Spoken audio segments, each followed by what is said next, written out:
Buenos días. Estamos hoy aquí para trabajar, para dar una leve charla de lo que es el bilingüismo y cómo que el bilingüismo actúa en el cerebro.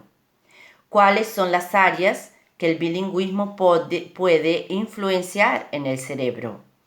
¿Cómo el bilingüismo se comporta durante nuestros días, durante nuestras acciones corriqueras del día a día? ¿Cómo puede influenciar en nuestra atención? ¿Cómo se declina automáticamente, como todos los órganos del cuerpo, nuestro cerebro también se declina?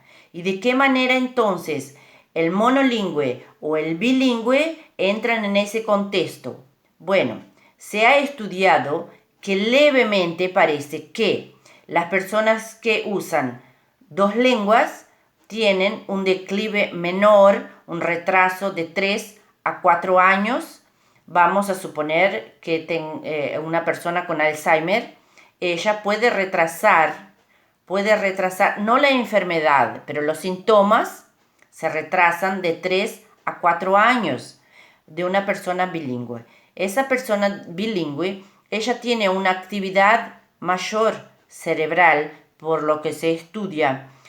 Si colocan a una persona, vamos a suponer, el doctor Albert Costa, él hizo varios experimentos, se está estudiando mucho todavía cómo el lenguaje es utilizado por nuestro cerebro, cómo nuestro cerebro actúa en la utilización del lenguaje.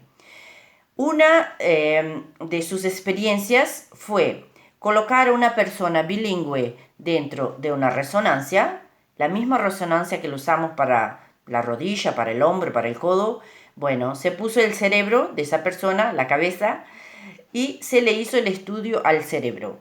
Él muchas veces se vio que un soplamiento de una lengua a la otra, de la segunda lengua. La segunda lengua hacía como una superposición sobre la lengua materna. Entonces podemos ver que en el decorrer del tiempo, esta segunda lengua puede sí hacer una superposición sobre la lengua materna.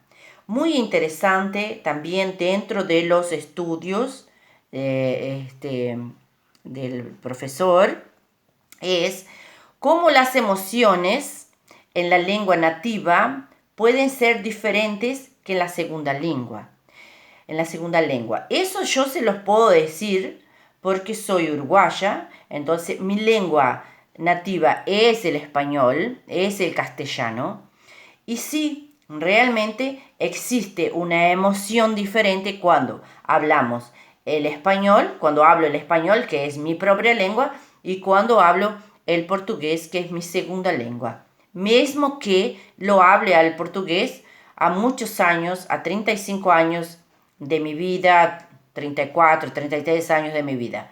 Mismo así, las emociones todavía cuando hablo en el español, sí son mayores. También siento lo que el profesor nos dice sobre esa superposición del portugués muchas veces sobre el español. Otra cosa muy interesante que no puedo dejar de decirles porque yo me quedo asombrada con la perfección del universo. Esa es la realidad. Es como nuestro cerebro parece que él tiene un lingüista propio para separar los verbos de los nombres. Es así mismo. Nuestro cerebro separa los verbos. Para los verbos existe un tipo de activación, para los nombres otro tipo de activación. Entonces nuestro cerebro nos coordena dónde tiene que ir los verbos, los nombres, en fin. Nos coordena cómo tenemos que hablar. Bueno, podría hablarle de otras experiencias que este mismo profesor ha hecho en lengua foránea, que son las lenguas, digamos, el inglés nativo y el inglés estudiado por un extranjero, ¿no? que tienen la misma, para comunicarse, ellos forman esa lengua foránea. Es un equilibrio entre las dos lenguas. Muchos asuntos a conversar sobre el bilingüismo y esta riqueza inmensurable de nuestro cerebro.